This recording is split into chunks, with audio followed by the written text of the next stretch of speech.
This is Kendra. And this is Brianna. Welcome to Camp Comparisons, where she's in one camp and I'm in the other.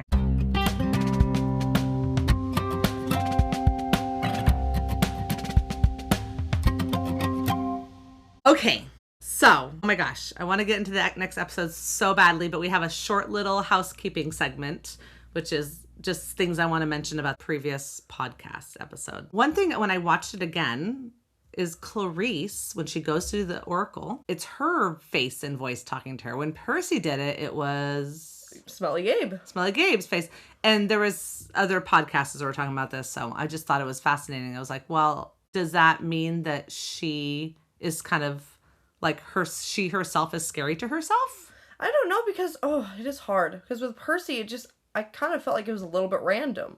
But that's because the book is a little bit more random. Like, they just, if it's funny, and they that just was from the book that Gabe was doing it. Well, actually, all the poker players were doing it. It was all of the poker players at Gabe's table. In this case, she does it to herself. I almost felt like it would have been smarter to have Aries doing it.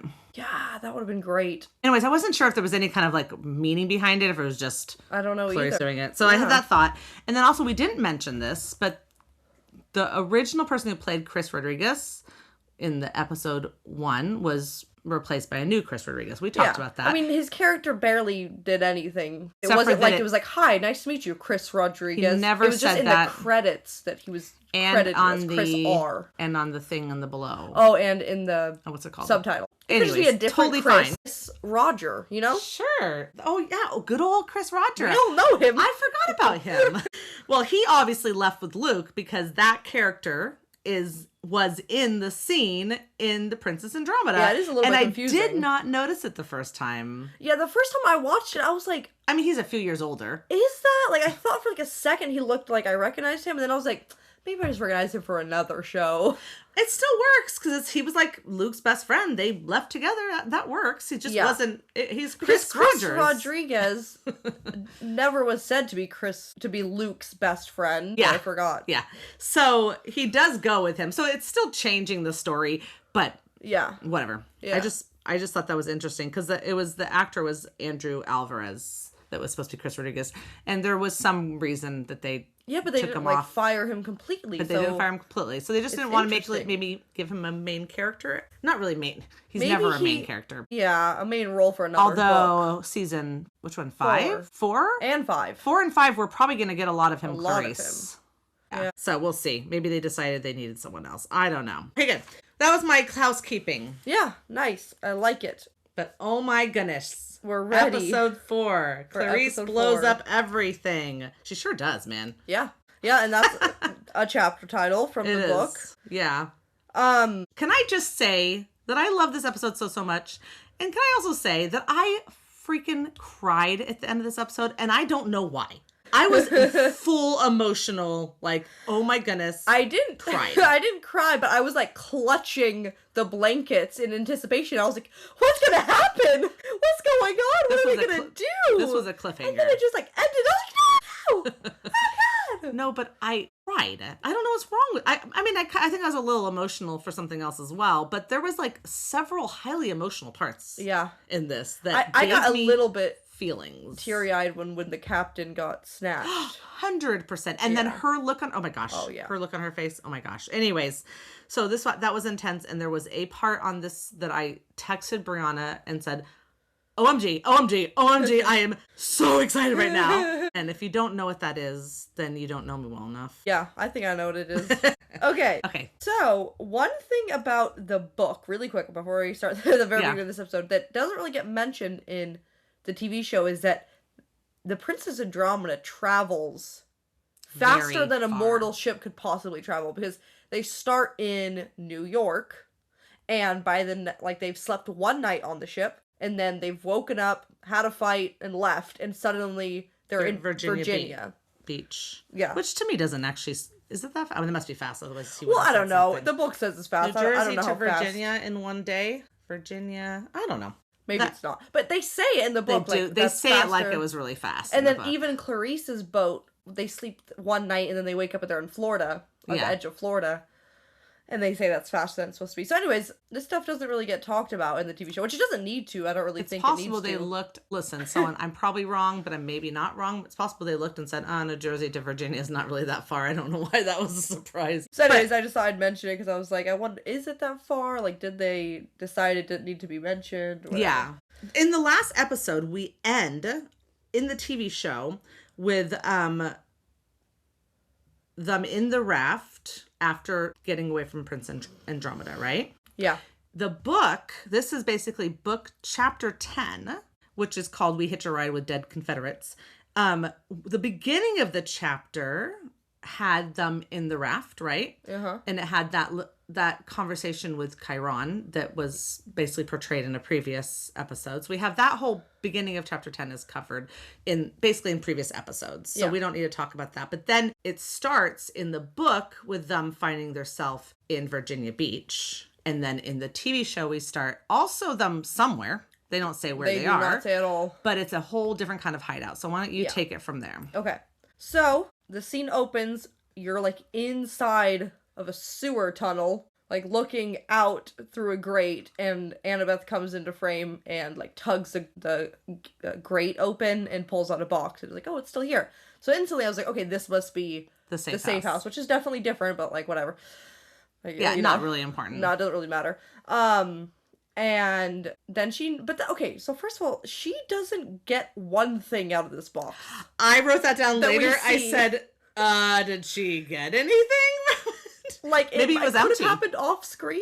No, but she says, oh, it's all still here. And like, doesn't she open it and look in it? Luke said, oh, it's all still here in the flashback. I think they both do. Or I don't know, maybe not. No, I swear she says something like it's still here. Yeah, I don't know. Did she open it though? But I'm just like, did she grab one thing? Like, maybe she grabbed some drachmas that will be used later because... Or maybe some ambrosia and nectar. Maybe. Wink, wink. Maybe that's what's in the monster donut box.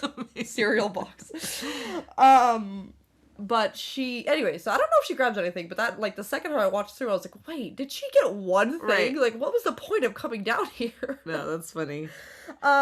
Instead, though, she finds the bracelet on the ground, and then we get a flashback scene, and I was just excited. Every part of this, yes! So I don't have a copy of the Percy Jackson book that goes over. No, sorry, this might actually sound dumb. You might have to correct me, but there is also some stories of Demigod Thalia. Diaries. Is it Demigod? Okay, I think that has their stories. Yes. Is there any flashback stories? I don't think so in the books themselves, right? No, Annabeth tells the one about the Cyclops story. She tells the Cyclops story, exactly, and that's actually much later in the book. Yeah. And Grover tells about Thalia turning into a tree, which is in the first book. Yeah. Because that's how his failure as a protector. Okay, I didn't think there was any flashbacks. So it's too bad because if I had that book with me, I could have read to see, from all the different stories they have in there, if there was anything similar, but it's been a long time since I've read Demigod Diaries. I don't think this bracelet thing is anywhere. No, he gives her a knife. So I don't know if we're going to ever get a flashback of when they find Annabeth.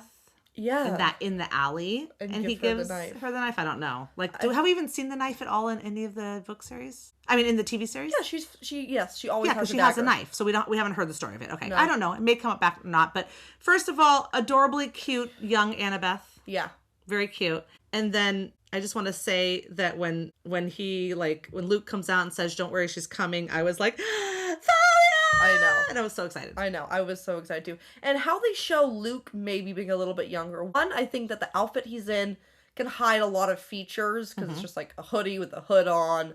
And you could just assume he's younger. But he also doesn't have the scar on his face. And his hair is longer. And his hair is longer. Yeah. And he's just giving, like, the vibe of a more younger, moodier teen. Yeah. Yeah, he did. It was a good job. Yeah, but, so, yeah, that. And then, okay, so he's like, don't worry, she's never let us down before. And he opens the box, and we get the cereal box that's Monster Donut. Family-sized Monster Donut cereal. And there's a Hydra as the picture. Oh, I missed that. Oh, gosh. I noticed it said glow-in-the-dark bracelet, which I thought you do not want a glow-in-the-dark bracelet when you're hiding from monsters, right? That's a great point. Anyways, that is It has the Hydra as the photo on the front. Which, you know what? That's it. Like, great. I guess that's it. That's the whole... No, that's 100% it. Done. One and done. We're not going to do the Hydra. It's okay. I really don't need the Hydra. And we're not going to have the Monster Donut shop. It doesn't fit with the vibe. You know what? I know I complain about a lot of things. I have no complaint about this. Yeah. I'm so glad they put it into... They did. They gave it a wink, wink, nudge, nudge, or whatever in there, you know? A little nod to it. I think I like that they just acknowledged it and was like, hey, this for the is fans. What we're doing. They're like, for you book fans out there, we see ya. We're not doing this, but here, have this instead. Yeah. So he says that this bracelet is a magical charm from Kellogg's, which is funny because it's Kellogg is the cereal brand. It took me the second time watching her because I was like, what is this? Like, this isn't Greek mythology, but what is it? And I picked up on that immediately. It's just a joke for a child. Okay. Yes. So that was cute. Yes. And they hug, and it's really adorable. It is adorable. And then Thalia comes storming down, and she's like, we gotta go. Places. She says something like, they're following us places, everybody, or something like that. And I was just so excited to see her. I think they did a good job with her. Thalia! For some reason, I always have Thalia with, like, thinner, straight black hair in my head. Yeah, because I think otherwise, that's just, like, is good for the emo-ish, punk that's all it is. Vibe. Otherwise, everything, her outfit, everything about the hair her, clips. Perfect. The hair clips were great. Everything. Yeah, and the only, I will say one tiny complaint, she's supposed to be what age at here? 12 or 13? No, because she got killed right before she turned 16, no, I thought. No? Because when she woke up from the tree, she said to Apollo, I don't know how old I am, because I was a tree for, like, quite a few years. Yeah. Like 5 years. And he said, oh, you're about to turn 16. I, like, have a sense for these things, which... I hope that doesn't mean what it sounds like that means, but that's fine.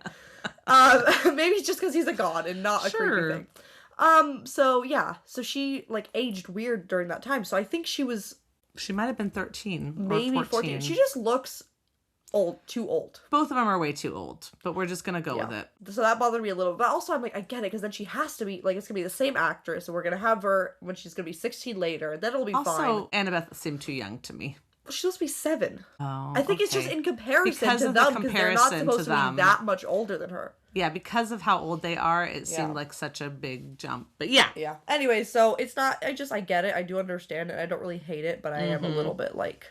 Yeah. She looks a little old. Yeah, and so because of this, we did skip over the whole scene in the safe house in Virginia Beach or Chesapeake Bay.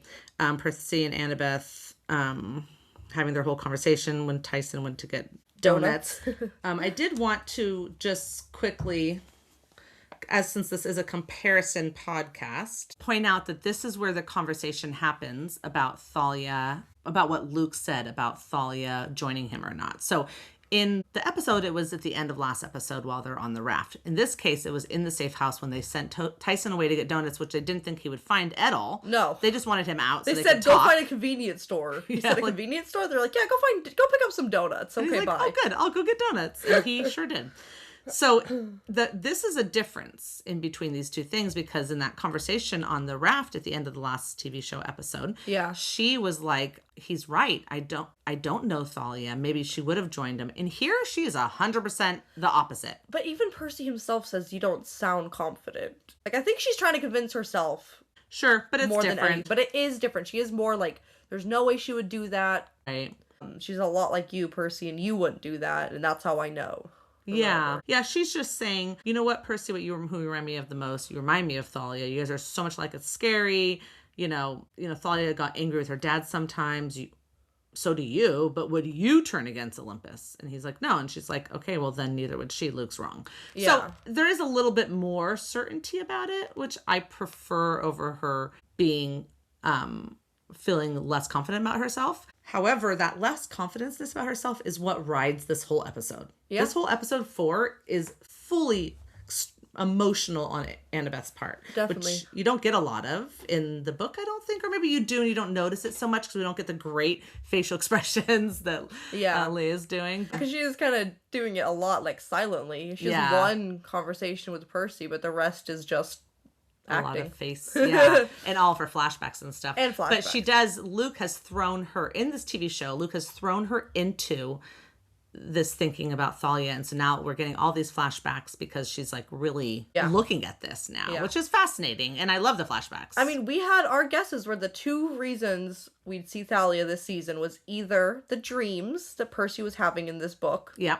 Or Annabeth flashbacks. And I like the Annabeth flashbacks better. That's what I was hoping for, because Yeah. I want more of that story. That story is so interesting to me, about them running on the run and fighting, and the three of them against the world, and that's so interesting to me. Where the dreams are just like vague and confusing. Yeah. So like the dream of Thalia being like in a classroom and they're like tied to the chairs or whatever. Like, I mean, it's a dream, so it's weird. Yeah, exactly. That's true. Interesting. Okay, so that's just the comparison part to the book. But we also, and then of course they find the donuts. They go see Monster Donuts. They find out it's a chain that pops up something about how monsters. capitalism is tied to monster breeding. Yeah, didn't understand that. No, it's the amazing. 16th time I've read the book. I don't understand it. Annabeth doesn't do a great job of explaining it, but it is really funny. Because what she's basically saying is like that chain restaurants are run by basically connecting a monster's life force to a chain restaurant. And so basically they're all evil. And that's so funny to me. So explain why when they're fighting the Hydra, he cuts off a head and she's like, oh no, another monster donut just opened. Because then two heads came out. So the monster grew and so did the franchise. So is the Hydra... So I don't know. The Hydra must be what the Monster Donut is tied to. So when we killed the Hydra, Monster Donut went out of business. Oh man, someone was looking forward to their donut the next day. Yeah. And they were very sad. Yeah.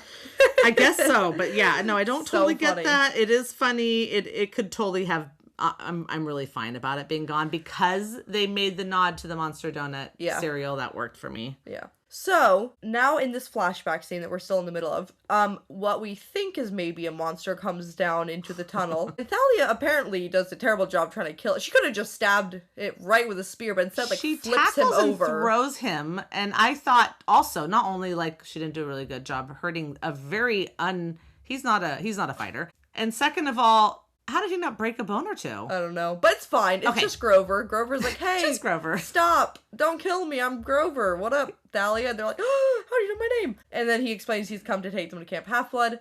And the scene ends. Yes, it does. Now we cut to Tyson and Percy on the beach. And they start to have this cutest conversation. Oh my gosh. I thought he was mad at Percy in the beginning. Yeah, did you too? Or not mad, just like also worried. And yeah, like a little scared of him. Like a little bit like, Annabeth said this. Almost like he believed her and it was the opposite. No, yeah, it was great. Yeah, he was saying like that he's upset at Annabeth for claiming that Percy could be a danger to them or could... Well, the exact line is, I don't like her talking about you like that. Yeah. I'm like, really sweet. Tyson, you are the best brother ever. I know. No question. He's not questioning Percy. He's like, why is she being mean to you? Why is she being mean to you? And then Percy is like, you know, like prophecies, they don't always mean what we think they mean, you know, like we don't have to worry about it basically. Yeah. Like it's gonna be fine. And then, oh god, and then he's like, well, you want to hear something else I learned? I love this so much. And Dyson's like, yeah, what is it? And then he goes to whisper, but he just burps at him. Mm-hmm. And then they have a little burping, running, and chasing each other. Which saves their life. Which does, I know, because they move away from the boat. Although, do you think she was planning on killing them or just scaring them? And it's hard to tell with Clarice. It is. Yeah. But, she can't kill Percy. She needs the numbers from him. So she's not trying to kill him. I don't think she's trying to kill him. Well, it definitely helps them being farther away. She's like, come on, move away from the boat so I can blow it up. Well, that's the start of Clarice blowing up everything. Yeah. And also she does come in from the river, not the ocean, but that's fine, in the book. Yeah. And she does blow up the Hydra. So at least she's blowing up something from her boat. It's the same. Yeah. It's just the other boat. Again, in the book, she comes and is like, well, I guess I have to rescue you guys. Yeah, it's a totally different thing. Instead of like this whole argument about... Instead of I'm gonna you better give me the coordinates and I'm gonna leave you here or whatever. Yeah. Yeah. Oh. Yeah. Totally. So we do quickly see the explosion gets heard by Annabeth. Yeah, because she shows up with no supplies. Yeah. Well, yeah, I'm just saying, like, it cuts quickly to Annabeth. Yeah. She hears explosion, and then we're back to the Percy and Tyson getting surrounded by all the soldiers and by Clarice. And they start, like, this negotiation process between Clarice and Annabeth, and I was like, are they even gonna fight? I was like, I know they fight. I know, When are because they gonna Annabeth's fight? offer was so logical. Yeah, I know. But then Clarice's counteroffer was good. It does make sense. She's like, I actually have all of She's those like, covered. look at these great... The only one that didn't make any sense is this is Napoleon. This was the navigator from Napoleon whose ship sunk. And I'm like, Yeah, maybe not a good... Maybe not. You know, you could be like, I know which direction we're going in. And still, you know, hit an iceberg or whatever. Not a good sign for that person, but okay. That's a great point. All these people are losers, but whatever. But the Argonaut, shortly, the Argonaut guy, I was like, okay, that's really fair. Yeah, she did. She had a pretty good counter offer or whatever. Yeah, so they start this negotiating, but Percy does not care. Percy wants to fight. I love it so much when Annabeth is like, I think you should take us, and then Clarice is like, what? And Percy's like, what? Yeah. They're both like, are you crazy? Yeah.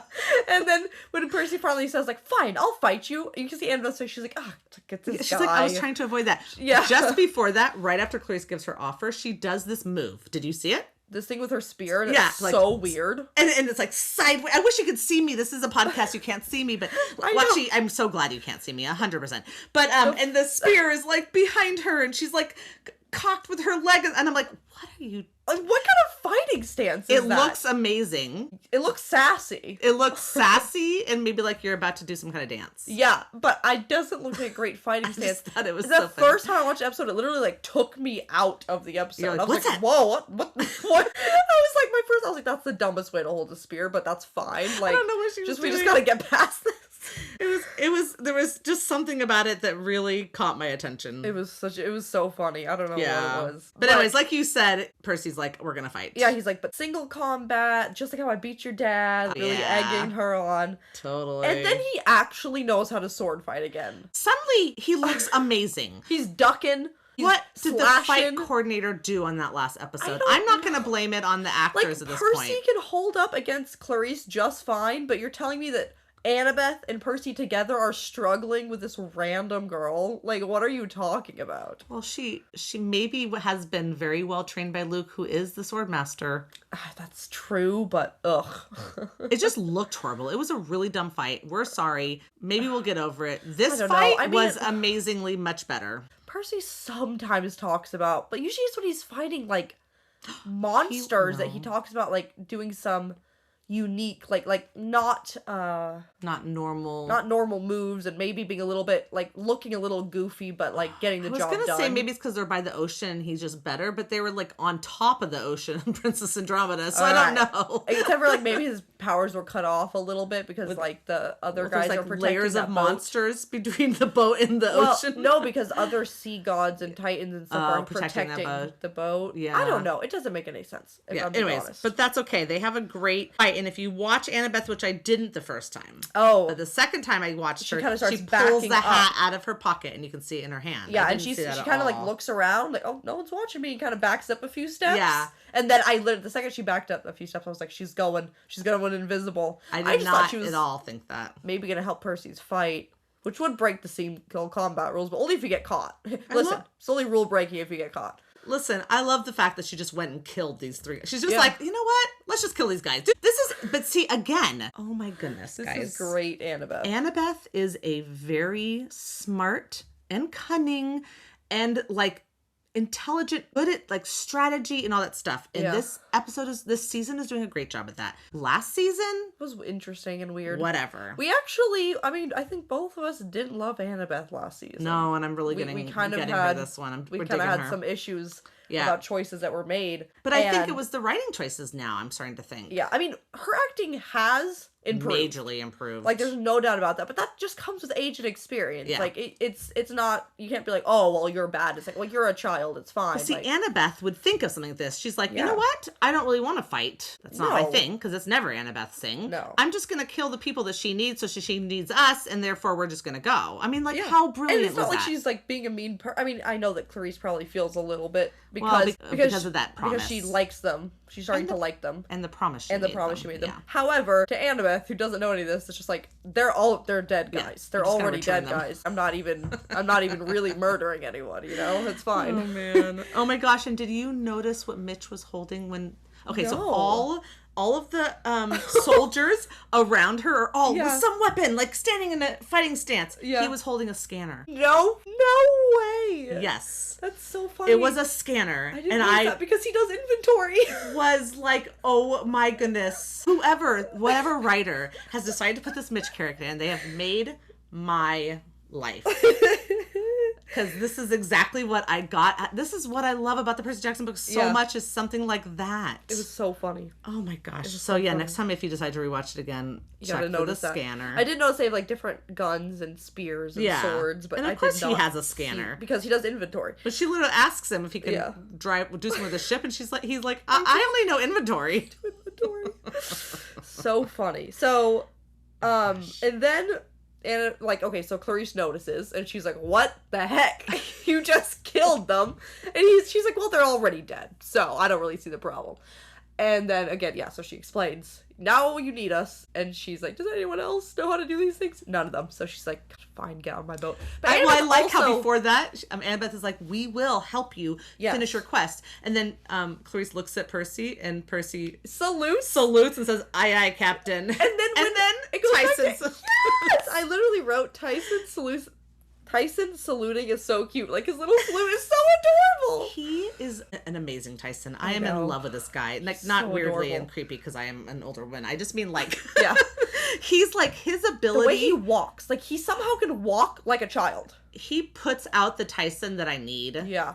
That is not, again, like, we've talked about this. We don't need to go into it. It's not like too, like, in the book, it's the way he writes it is great. Like and a it's kid. Funny. He's like almost like a toddler. Like a toddler. But this is different. This is better for visual. For visual, it's so good. Yeah. Yeah. Yeah. It's, like, every acting choice he makes is just like, so good. Wow. Like, you're just really embodying, like, more like a 7-year-old, you know, instead of a toddler. I would be so nervous if I had to play someone like Tyson, who everyone feels so strongly about, you know?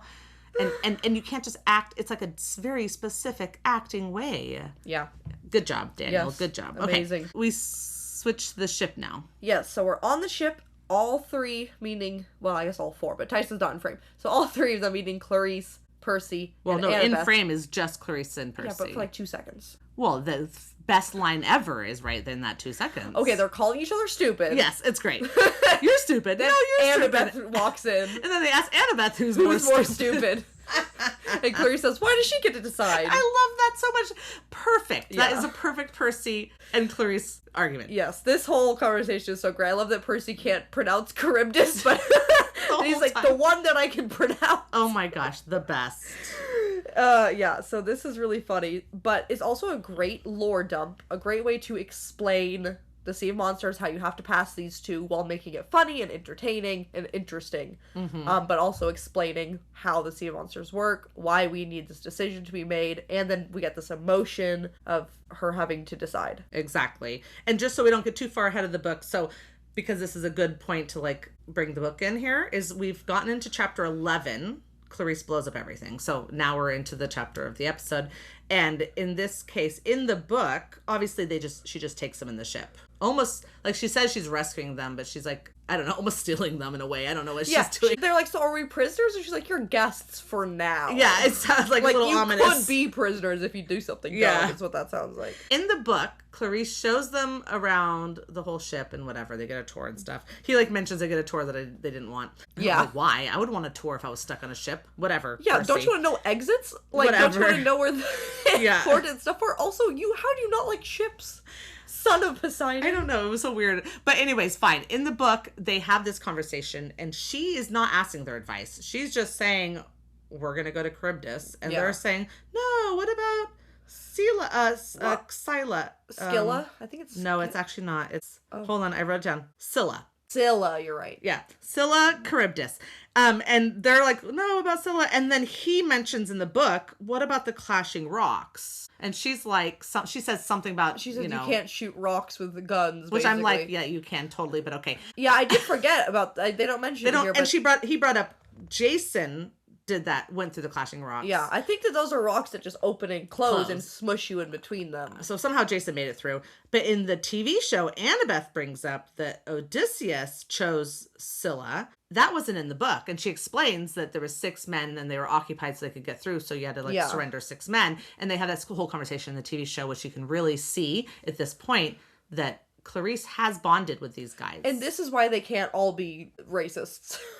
Oh, because she likes them too much. We need this emotion that we get in this episode of her caring for them and them being like good at their jobs, and in that moment, like we talked about, that was sad when that one guy gets taken. Like, this is why I'm like, they're just vaguely war people who lost. Like, we don't need to get into their politics. We don't need to get into right or wrong. We know one was for Napoleon. You know, I might have disagreements on that, but no. But I really fair enough. Care. But yeah, it is definitely like better to just they're vaguely war people, you know, and we have that one guy who's funny, because it would just be weird if they were all Confederate soldiers. So I like this choice. And with Annabeth saying, like, she was like saying, yeah, so yes, 6 people are going to be killed. And she says something like, that shouldn't be a problem with it for a child of Aries. Was that her or Percy who said that? And I was like, well, because, Clarice is having like a little bit of a problem with this because she says that she promised them Elysium. She does say and that. They're like, are like, you dumb? Oh, you can't promise that. And she's like, well, I was going to ask my dad. Exactly what you said when she did it. You're like,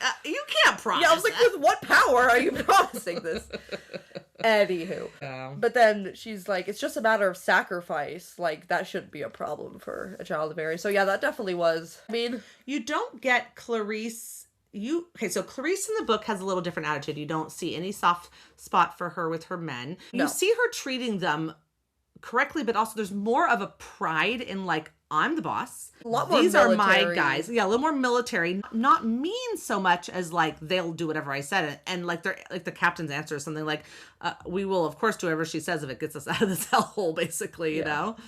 So it's a bit of a different, they add this soft spot to Clarice. I like it. Yeah. I like, especially with this actress, it works well, I think. So I enjoyed that. But we're also, they're pouring emotions on this episode. This is probably why I was intense it was the first time I watched it. I didn't make any notes. I just watched. Yeah. And it was like, the emotions were so intense that by the time it was done, the release of emotions just made me cry. It was just like so wild. I was like, oh my God, I'm crying. Yeah. But we see Annabeth going through this really tough emotional journey. Yes. Right after Clarice leaves, but before the scene ends, technically, Percy's like, I know that Clarice will see reason and make the right decision. And then Annabeth is like, how do you know it's the right decision? And then he's like, well, honestly, it's yours. Like, because it's your decision. That wasn't down in the room? No. Oh, I missed that. Yeah. I know. I wrote that down as a great line from Percy. I know it's the right choice because it's yours. And I was like, oh my gosh, Percy. So I would be in love with him at that point. I know. If that was her, that would be it. I'd be like, awesome. Will you marry me? I mean, we're 12. Let's do well, 13. Are we 13 now? 13. Still probably not. Still too soon. Okay, fine. But yeah, no, this is adorable. But she doesn't seem that soothed by it. Because I think she's just feeling more of this pressure of like all of her decisions. Well, she hasn't explained yet that her decision. The flashback comes up, right? No, she hasn't explained this yet. But like we see that she's not soothed by this. You know, she's just like she just looks stressed about it. More than anything. So here we get the Satyr hideout flashback. So a hideout's a strong word. It's a clearing of trees. Safe clearing. Where the trees protect them and keep them safe while they're in it. I just love the second we had another flashbacks of like a new location, and I was like, we're getting so much of this story and I'm so into this. And this is funny because this particular episode of our podcast is going to be so positive, where we're both so agreeing, because these flashbacks you can't really complain about because we haven't gotten these stories. Not really. Maybe I guess, like I said, we could read the Demigod Diaries, but I'm fine with this, whatever. Yeah. But, and it just gives us so much more content, which is just fun. Yeah, and I don't think this goes against the Demigod Diaries. I don't think so either. So then Grover explains that there's a lot more to this world than just, monsters. There's all these nature spirits, and he starts naming them, and he says hippocampi, and I'm like, He said it, and then I was like, is that just them again, like the monster donut? I just saying, tell. We know you like the hippocampi. I couldn't tell, but I got excited. The build up on this was amazing. Like, that might have been why I was crying. It was so amazing. Okay. This is what I mean about, like, not knowing everything's gonna happen is great. I know that the way they know. did that in the first season wasn't loved, and they're doing a better job here. They but are doing a it better is, job. like, not knowing what's gonna happen does make it a better watch. It just does. Our camps are coming together too close. Well, there was definitely times I agreed with you about things that sucked. Sometimes. I know. Oh gosh, Luke, when he calls it Colt half-breed, I was like, oh, Luke. Yeah. I was like, oh, I hate you so quickly. So fast. I was like, wow, rude. Calling it a cult is crazy. It's a summer camp, bro. You know, Thalia mentions he's had some bad at whatever the camp, because we do know there's a scene. Yeah. And so this is going to be a quick little short spoiler about something we find out that happened in the past. We don't find out until book 4, just in case someone's reading the books and going along. But we're not going to give very many details about why this happened. Do know that his mom came with him as a baby to the camp. And then something bad happened. Now, are you aware of any other time he went to the camp as a child before then? No, because as far as I know, all the flashbacks. To be fair, Hermes could have told him this story when Luke was older and was asking what happened to my mom. Yeah, and so his mom's life really changed because of camp blood in a way. In a bad way. In a bad way. Now, was it her own fault? Yes, but whatever. Sure. Luke can be mad at whoever he wants. Her? I don't know. I know, but it's like, does it make you a better person to control someone with your mind? Like, how else was he going to stop her? He would have to physically stop her. And we weren't sure, right? She could have made it and it could have been okay. It was a dangerous thing, yeah. Okay, well, anyways, if you haven't read the books, you might not know what we're talking about, but if you haven't read the books, then you're obviously reading the books, so you'll find out. Yeah. Okay, good. So we're in this clearing. Luke's called it Colt half-blood. Yep. And anyway, so then we're getting this idea that Thalia doesn't like the gods. Doesn't want to have anything to do with her dad. She doesn't want anything to do with her dad. Yeah, but she's not. You can tell she doesn't have quite as much anger as Luke, which is a good sign for us. Yeah, definitely. I definitely noticed that. They're not going to try to turn Thalia into evil Thalia, which is good. Right. So Grover explains, as you get older, you're gonna attract more monsters, especially Thalia, and you guys are like, is this really the life you want? Constantly in the run, constantly in danger, especially for Annabeth. Yeah. And they're like, they basically say, we're doing fine, we're gonna go sleep. And then Annabeth says to Grover, Thalia's really strong and Luke's really fast and I got this. And then she realizes she lost her bracelet. Her charm was gone. And then we cut back really quick to her looking at the bracelet in her hand. On the ship. And my first thought as we switch back is, I'm like, look at this bracelet again. And I'm like, wow, this cheap plastic bracelet that's been in a sewer for 5 years is really holding up. Like, this bracelet. Apparently flooding has happened. I think the gods were walking over in 5 years. Yeah. Like, how? I don't know. I mean, we don't know exactly what this hideout is. It just looks like a sewer. Maybe it's like an abandoned tunnel system somewhere. Yeah. Could be. But still, it looks like, no rain good shape. Ever. It's fine. Hey, it's okay. She throws it in the ocean. And at first I thought it was Poseidon who put it back on the 100%. boat. That's what I thought. And I was like, what a weird thing for Poseidon to do. Yeah, I just thought somehow, I thought the ocean just sent it back to her. Like, no, we're not letting you get up. It's not Moana, so the only person controlling the ocean is Poseidon. It's not Moana? Or Percy. I thought this was Percy Jackson and Moana. It was a really cute little wave that picked it up. But no, I'm joking. So, I thought the same thing.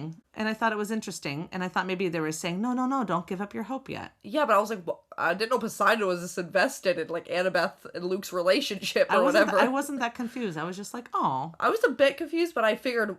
I was like, well, we're going to get the answer. Mm-hmm. So I didn't spend too much time, like, thinking about it. I was like, we'll figure it out. It's fine. I'm glad you didn't. I'm glad you weren't like, and guess what? That moment I knew it. I would have been like, this isn't Fourth Wing where I'm, like, literally trying my best to figure out everything. I'm just like, we'll know later. Yeah. It's fine. So now we have Tyson and Percy steering the ship together. Yes. And we get this explanation of Percy's nautical power and how he knows exactly where he is and how fast they're going, how far away the Sea of Monsters is. Yes, and I love it because we had mentioned that he had that ability before. We didn't know when it was going to come up. So it actually comes up in the same chapter. Yeah. Well, no, the previous chapter, chapter 10. Close. Where they're they've just arrived to Virginia Beach. They're No. like, wow. Well, it's before they leave the salt water. Yeah, they haven't gotten off. Sorry, they haven't gotten into Chesapeake Bay. They've just they haven't gotten to the hideout. This is before Monster Donut. And she's like, wow, that went really fast. And he's like, yeah, 530 nautical miles. And she was like, how did you know that? And then she starts asking him questions. He starts spitting things out. And he's like, oh, it's because of your dad. You have perfect bearings, right? Yeah, except for in the book, he's like, I don't really think this power is that cool. I don't want to be a human GPS. Where here, he's like emotional about the fact that his dad gave him this power, and he's like feeling grateful. Which I like more. I think his acting is just so good. Yeah, he was so proud of himself at that moment. I know. The way he stood straight and the way he was like, I know where I am. I know. Like, I can almost control my environment type of thing, right? And he's just proud of himself. Yeah, it's so cute. And then Tyson's like, well, why don't I have that power? And what I wish Percy would have said is like, well, I'm not fireproof. Like, not in a mean, said, it's just like, we are two different species, even though we're brothers. Yeah. And Dad gives us what he thinks we need. True. That would have been a better conversation. Also, but he didn't have to ask it because that was whatever. But I think the reason why he asks it and the reason why Percy gives the answer he does give, even though I don't love it I feel like it should have gone differently, but it explains to us, the people who are watching the show, especially the diehard fans, that in this TV show, his powers they develop slower, I guess. Because it seems like in the book, it's insinuated that he always had that power. It's just this is the first time he's noticed it. Where here it's saying, he was just given this power by Poseidon. This has just come to him, this power. Yeah. And this explains why maybe he can now, in this season, get himself dry better, or why maybe he can start to use his water powers a bit better. So he's slowly developing them, because literally in episode 1, we get a flashback of Percy being scared to learn how to swim that pissed every fan off. I think I just like to forget everywhere. That so maybe we really are showing that Percy was so scared he didn't know how to swim, and now he can do all this. Yeah, maybe. Yeah, I forgot that happened, and I wish I still forgot that. It was horrible. This season's so much better. Oh my gosh. Oh my goodness. So much better. Oh my gosh, and oh my gosh, and oh my gosh. This next scene goes into Tyson standing in the same spot Annabeth was. Holding her bracelet. And Annabeth comes up and is like, where did you get that? And his response to us makes sense. Of course, Annabeth's like, what are you talking about? But he says, I was just playing with Rainbow. Oh my goodness. I was like, what? But then I was like, well, maybe we're just not going to see Rainbow. We're just going to get this mentioned. That's going to be it. It's going to be yes, Tyson and Rainbow have a relationship, yada, yada. I mean, but I was so excited just to hear that. It was still exciting. Yeah. But then we saw Rainbow.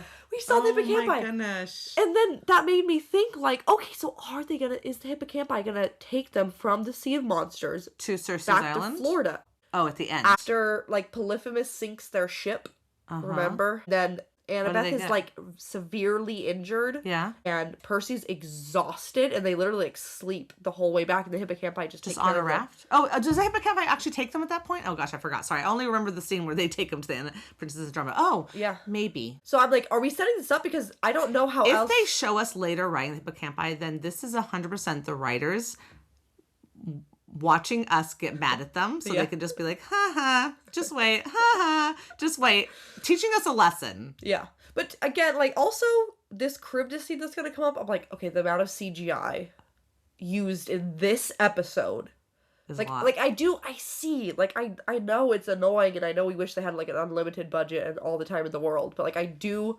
understand why they're if they can cut a scene where they're gonna have to use a lot of CGI, why they're doing it. Yeah. Because it's expensive and it's time consuming. I would rather see the hippocampi than the ship being slowly pulled apart in pieces. Yeah, I know. Personally, there's choices. That's okay. There are choices, but the ship does blow to pieces in the book. Yeah, so. No, for sure. But you can just have, and you don't have to show them. Anyways, they did a lot of CGI with that, which I don't know if they had to do. Doesn't matter. Honestly, seeing Rainbow for that moment, was this. I felt like it was Christmas. Yeah, which it is. Speaking of, it's a literally moment Christmas right now. Day. It's Christmas. We're recording. We've abandoned our family. We totally have. We're just like, bye guys. Anyways, okay. So, oh my gosh. Yeah, so this is amazing. I was so excited. Okay. We're going to have to go on, though. I just want to talk about Rainbow forever. It looked great. He looked amazing. I didn't get a great shot. I'm watching it on my TV. I can't like pause and zoom in like some people can or something. Yeah. But it looked great. Yeah, it was great. I loved it so much. So now we have the flashback. Annabeth has left the woods, right? Yeah, when she first sees these Cyclopses. We're about to get into this situation where it's going to be like part of a flashback, Percy and Annabeth talking. Part of a flashback, Percy and Annabeth talking. So I'm just saying that right here we might not be exactly scene for scene, but we're going to get through it. It's fine. We have all the notes. So, Annabeth wakes up in the past, in a flashback. She wakes up, everyone's asleep, and she goes back to get the bracelet. Which is obviously dumb, but once again, she is 7 years old, and I think she's being way too hard on herself. Yeah. But anyways, I mean, it kind of was dumb, but I also understand. Again, she's 7 years old. Yeah. Now, a small little note I noticed when she started walking out of their little safe camp is she's wearing a New York Yankees hoodie. Oh no! And then she gets a Yankees cap from her mom. Wow! What a cute, like little, like I just thought that was so adorable. Yeah, that is great. What a great costume design! Like that's some great thinking. Great. She's always been a Yankees fan, I guess. And then she runs into the 3 Cyclopses. You can hear them talking in Luke and Thalia's voice for a second. Yep. And then she runs into them and she screams. Yeah. So this is not the same Cyclops story that we're told in the book. So no, because then, again, we'll go back to Annabeth and Percy in a little bit, but this Cyclops scene then is they take her to a lair. Yep. Which looks a lot like Ma Gasket's lair. 100%. I was like, are we mixing these two things together? Yeah, right? And then it's Thalia, Grover, and Luke that come to save her, right? Yes. So in the book, so I just want to, now we're going to do, since we're supposed to be going back to the books, a lot of this stuff is not in the book, so I can't compare it. But true. In the book, we're actually now in a totally different chapter, because it's chapter 13 when they are after the ship blows up and they're on their way to Cersei's island. Yes. They're having this conversation. They think Tyson's dead. So and then they have this conversation. Thanks, Annabeth. Thanks, Annabeth. Because Percy's asking about why she hates Cyclops. Yeah. And so she explains in this book that what happened was, it wasn't even her problem. Grover took a wrong turn right into a Cyclops lair. Yep. And then they grabbed everybody but her. I forget exactly how that works.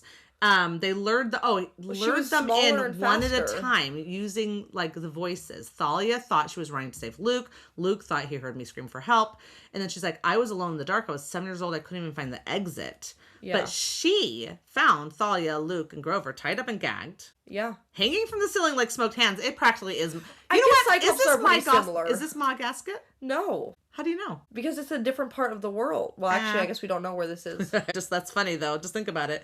There was a fire in the middle of the floor. I mean, it's almost the same story as that one. By the way, if you haven't read it, I think that's the second series, right? They do say that Cyclopses often hang out in, like, abandoned warehouses. So maybe they eat humans. They all just live there. Yeah. And in this case, the Cyclops used her dad's voice and told her not to worry, that he loves her and you can stay here with him and stuff, which is just horrible. God. And also, how does the Cyclops know her dad's voice? That's a different thing that's not explained in the book. That is definitely a unique ability. Yeah. That's like mind. Taking it out of her mind, right? Yeah. And she stabbed him in the foot. Surprised him. Enough time to cut Thalia's ropes so that she could then rescue everybody. Yeah. So Annabeth literally saves She rescues all of them. Yeah, so it's a different story. It's definitely different. But here we're playing on these little like this emotion of her being worried about she's doubting herself now. Yeah. Which is fine. It's just it's very dramatic and emotional. It's fine. Yeah. And again, in the actual book at this time, they're just on a boat. All they do is they're just on this boat. Clarice is like, we're going to Charybdis, and they go to Charybdis, and the whole scene happens. None of this emotion stuff happens in that. No. We do see the scene with Ares, where Clarice and Ares are talking, which we already talked about, because that was compared to the part in the beginning of the quest in the TV series. Yeah. So there's a lot of jumping around on comparisons. So they're not staying in the same chapter. Instead of that level of emotion of Percy feeling bad for Clarice and feeling unsettled by what he saw, instead we get a little bit later, a little emotional scene with Percy and her talking. So they still bring that, like, let's kind of bring these two people a little bit closer together. That's true. That does compare. So, and that scene also where she's talking to Clarice, which we'll get to, comes from another scene in the book, which I'll get to. Yeah. There's a lot going on. This is now the scene where Annabeth and Percy are talking in that room. In that room in the boat. So he notices something's wrong and is kind of asking her about it, and she starts to tell this story. So we are seeing flashbacks as she's explaining this story to him and explaining how, it was her fault and the choices that she made led them into this danger. Her fatal mistake or something like that. And how it was Thalia's sacrifice was choosing to go to camp because of her messing up. Yeah. And how these human choices are like the ones that can ruin a good plan. Yeah. Like going back for a bracelet or sacrificing yourself for a kid you barely knew. But that's not even whatever. Obviously, she's just feeling bad about herself at that point. Is. Because even Percy's like, she knew you. Like, oh my God. And then he says, the best line ever. I only had to know you for 2 days. Yeah. To know how amazing you are. Right. And I was like, oh my God, the Percabeth is so amazing.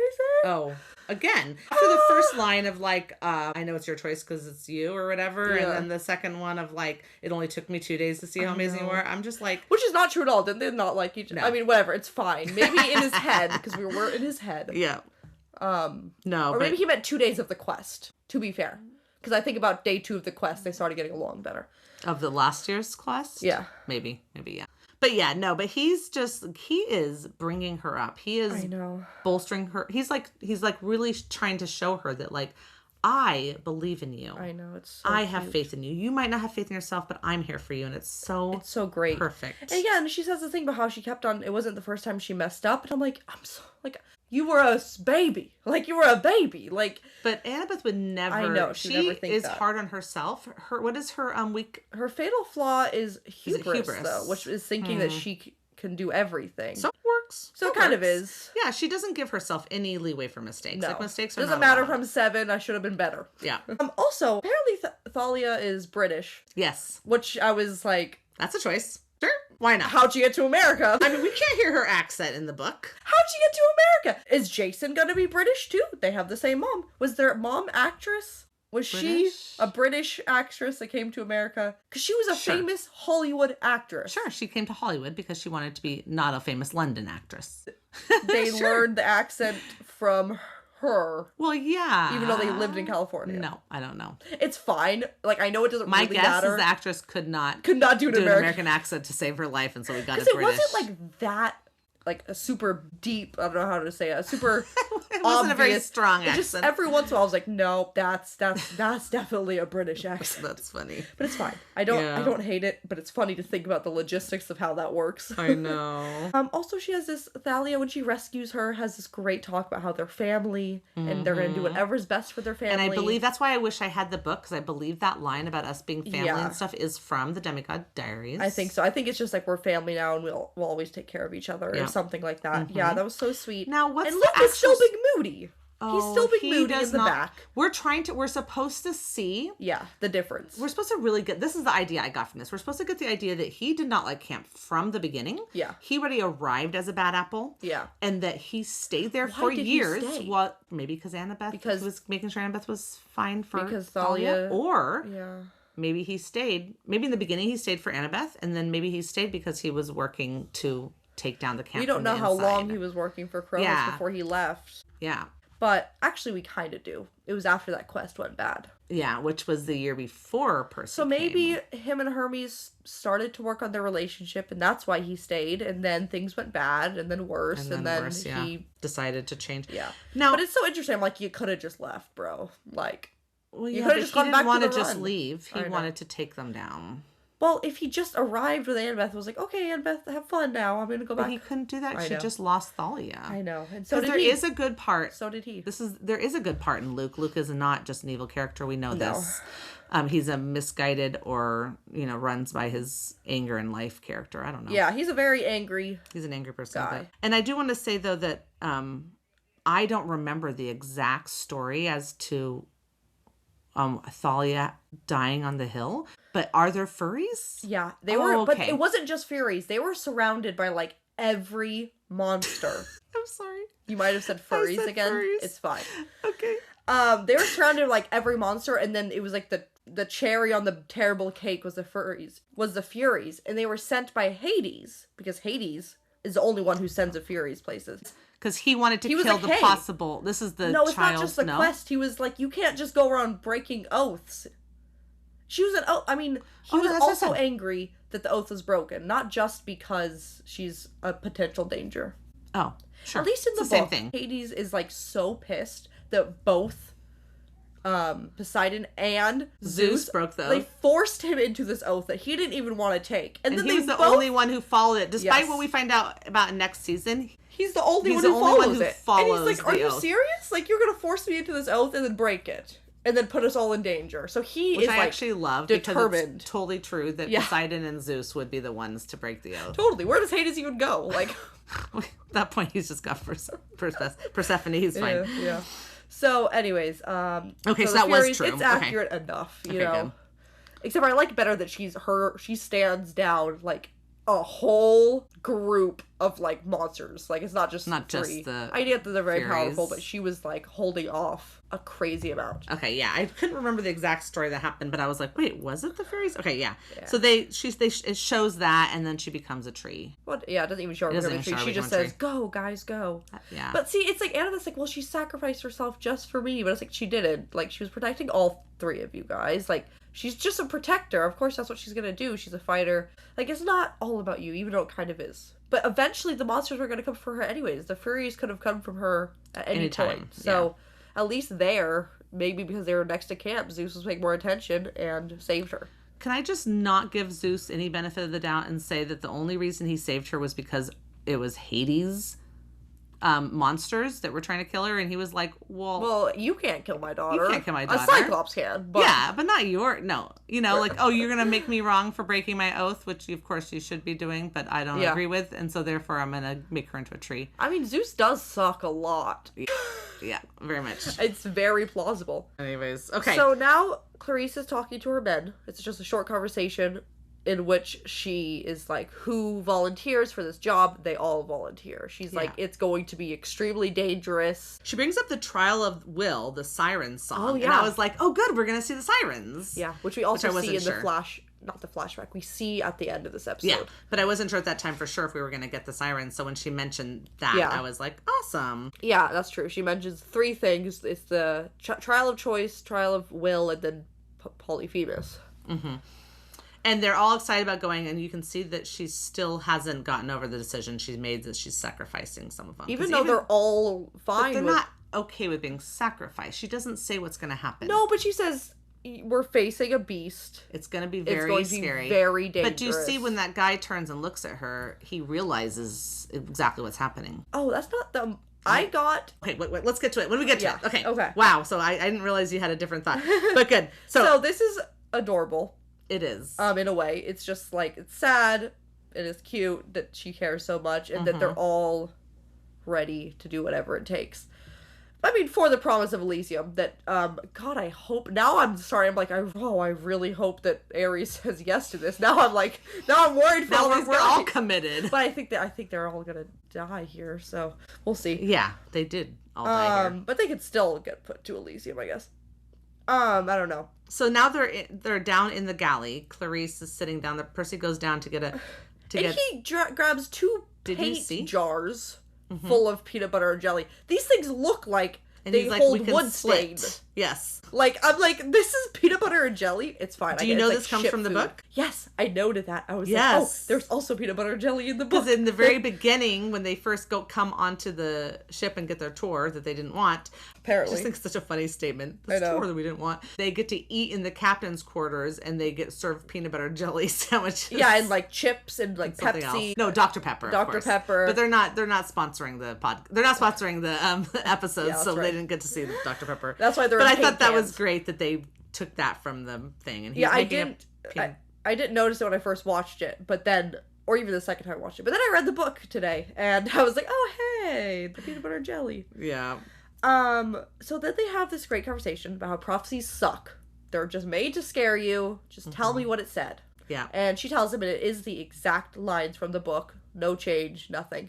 And he's like, yeah, that's not so bad. But it does sound kind of bad. Yeah. I want to say a couple things here. I like how he got her to smile. I'm talking about Aries. About saying, like, because your like dad... he's like, your dad's tough. He's trying to acknowledge the fact that she's got it tough with him as a dad. Yeah. And he makes kind of a little funny joke about it, and she cracks a smile, and she actually starts to like kind of like open up a little bit there, and he basically gives her that validation. Yeah. That she did not get from Aries. Yeah. And he says, we do a lot for our parents, but we are not our parents. Mm-hmm. We are our own people, and we can make our own choices. So he's saying, like, he's kind of undoing what Annabeth also kind of did. Of just being like, you're a child of Aries. You should be fine with making sacrifices. And he's being like, you can be your own person. Like... Well, I think Percy realizes that more than Annabeth does. Yes. In their mind. Annabeth still, I feel like, is because she's trying to be Athena.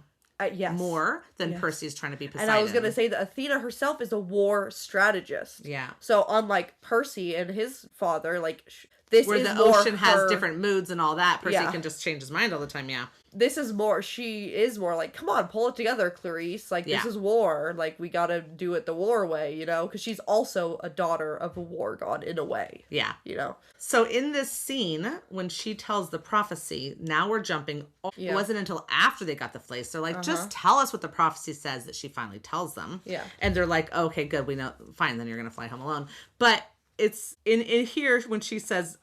At the end, like, they have this great conversation. It's actually pretty good. And she says, we're not friends. Yeah.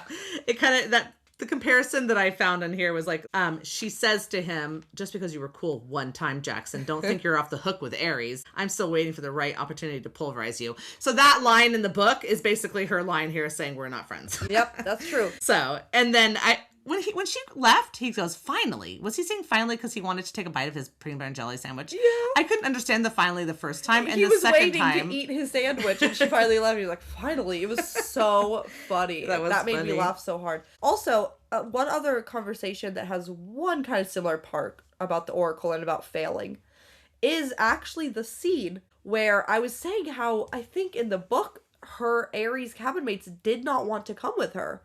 And you were like, I don't think we knew. Well, here, I think it's made a little more clear. Let's see. So, I'm going to read an excerpt from the book. Percy says, where are your cabin mates? You were allowed to take 2 friends with you, weren't you? Clarice says, they didn't... ... Oh. I let them stay behind to protect the camp. And then he says, you mean even the people in your own cabin wouldn't help you? And then she says, shut up, Percy, which is funny. I don't need them or you. And then he's like, Tantalus is using you. He doesn't even want you to succeed. He's setting you up to fail. The word fail. He used that word, and then she says, no, I don't care what the Oracle... Right. And then stops herself, and then... Because the Oracle says fail. Yeah, and then he's like, what did the Oracle tell you? And then she won't tell she's him like, nothing. Yeah, and that is somewhat of a comparison time frame in the book to this point in the TV show. So they just add all the other conversation in with it. So yeah, definitely. Which is a great conversation, and I really like it. So she goes off because they said they're getting close. So yes, that's why she left the room. So now we get to the scene... The Scylla scene. Which is not in the book at all, so there's nothing to compare to. No. I mean, there's a scene right after Charybdis. They do technically still have to face both. The wave had pushed them far off, closer to Scylla, and then she starts plucking the men off, so I guess and she actually plucks Percy. Oh, that's right. Okay, so, fine. So they do actually face both, but it's just swapped here. They do Scylla and then Charybdis instead of Charybdis and whatever. We just get in both of these guys. Right. So apparently there's 2 steering wheels for the ship, because remember before they were steering the ship and they were outside, like at the top or something, and now this one's inside. So I don't know how the ship gets steered.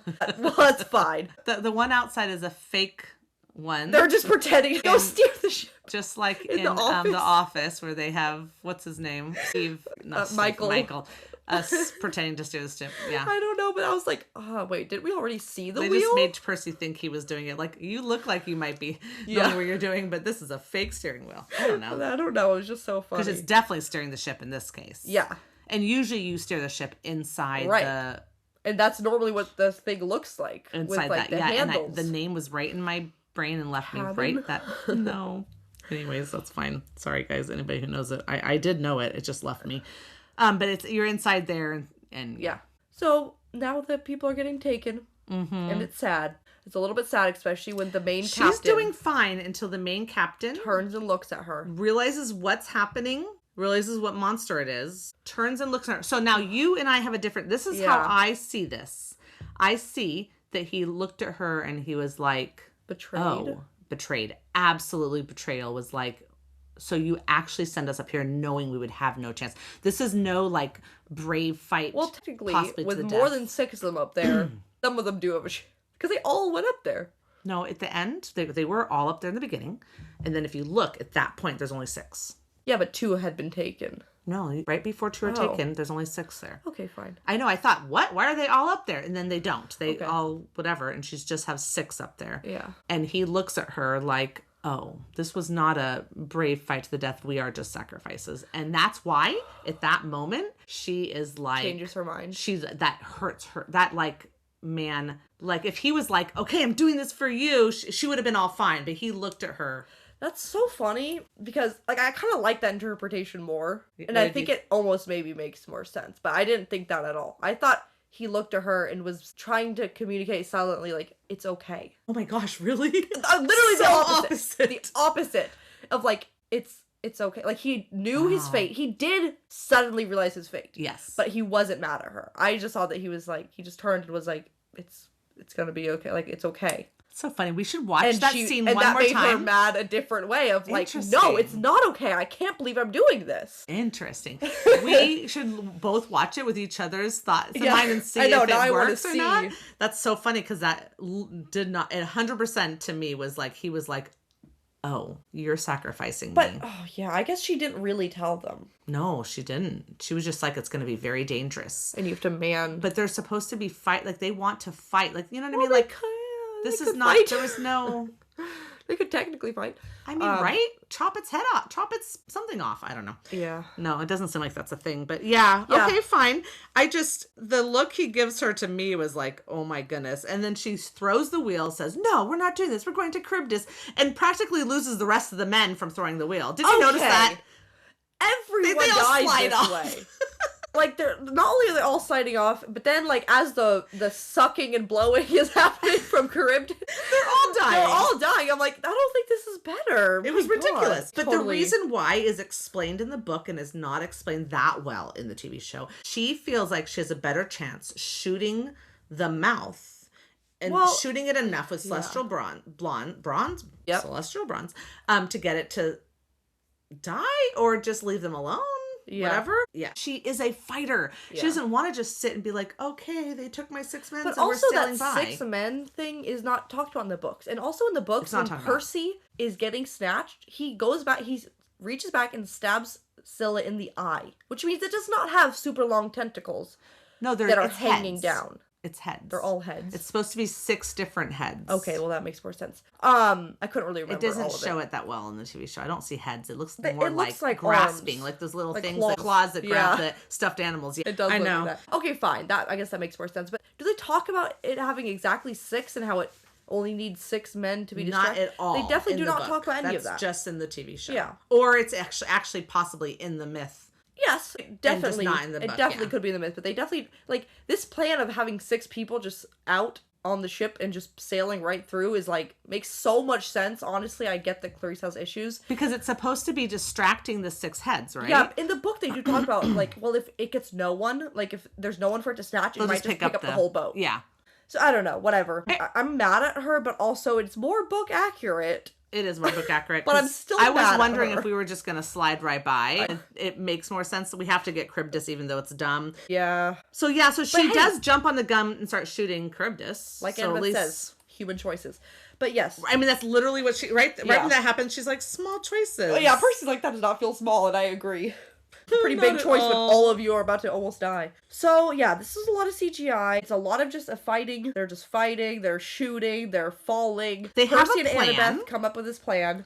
Now to Percy control the waves, her get the winds, the thermos. Yes. And together they can, something that didn't really make sense, like they can hop through the other side. He was going to control the current so it wasn't being pulled into Charybdis as much. She was going to use the wind so that if he was pulling away from Charybdis and the winds shot them faster, they could just go right by it, right? Yeah. So, okay, in the book, they start to bring up the same plan. Instead, she's like, He's like, Percy we can't use cannot. the thermos. It's too dangerous. Guess what? It was too dangerous. It was too dangerous. And he can't couldn't control the water. Yeah. And Tyson at that point was not handling the engines. He kept saying the pistons are overloaded, this, that, and they finally sent him down to handle it. He started handling it. It was and working. They were able, because she wanted them to reverse engine so she can keep shooting into the mouth so they're not pulled in. Yeah. And that started working more, but it was really hard on the engine. Yeah. And then the wave flew them out. They almost hit the cliffs, but they were close, and that's where Scylla starts pulling everybody off. And then they're like, the engine's gonna blow, and then they jump in the lifeboats, and then boom. And while the engine blows, Percy's midair. Oh, that's right. Falling. I keep forgetting He's that. falling from Charybdis. Yes. Like, he got her in the eye. He's falling toward the boat. The boat explodes and as it he's falling blows him towards off it. Blows him off course. And then the winds from the thermos blow him on course. Like, well, that's when Annabeth's she must have opened the thermos at that point. Yes. Did she open the thermos to throw him off from falling into Charybdis? Maybe. It was so confusing in tell. there. It's hard to say. And Percy's she never just like freaking out, about to die, and then she saves him, and then he passes out and just wakes up on the raft with her. So totally different. Very the TV different. show changed all that. Yeah. So we don't know what's going to happen. The thermos gets dropped in the engine room, and that's actually what's causing the problem. Yes. Which is kind of nice. I guess they're saying that Tyson was doing everything great until she dropped the thermos in there. Yeah. Now, oh my gosh. Now is Annabeth going to take this to the... Like it's all her fault? She dropped the thermos in there. She was running, and then the ship... Yeah, I know. Also, she almost falls off, and Clarice saves her. Clarice grabs her. Awesome. Thank you, Clarice. I know, I actually really liked that. Yeah. Because Clarice could have just kept trying to shoot and been like, well... Yeah. And then, so back to the TV show. So they have this plan. Percy's on the front of the boat in the best action shot. Oh, gosh. He's like, all the water's hitting him, and he's like balancing, and he's concentrating. Great. I can't tell what it's doing. It looks like he's doing nothing. I'm sorry, like, it's just about the way it's shot, but or it's something. so intensely beautiful. It's so great. And you see this like flash of blue in his eyes. Oh, totally. But I'm like, is he doing anything? I can't tell. But that's okay. That's because it still looks amazing. It still looks amazing.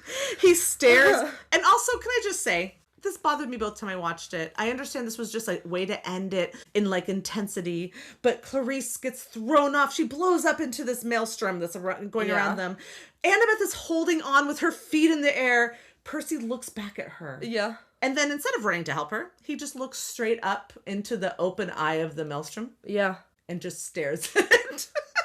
And I was like, as the boat slowly dissolves. Honestly, I don't know, man. I'm like, maybe if we knew exactly what he was doing, maybe he's the one that's pushing them up and out of that somehow. Maybe. I can't tell what he's doing, but maybe it would make more sense. I was like, was he looking in the sky and saying, Zeus, you butthead? No. Was it, I mean, he wasn't, like, he was planning his next I'm sorry, step, I can't even say it. I can't even speak because I didn't know what he was doing. I was like, are you praying to the gods? That doesn't make any sense. What are you doing? I don't know. They could have just been a but direct then Annabeth, the ship disappears and they all fly up in the winds. Yeah, and it ends. And I was like, oh. So is the next scene going to open up them hanging onto planks in the water?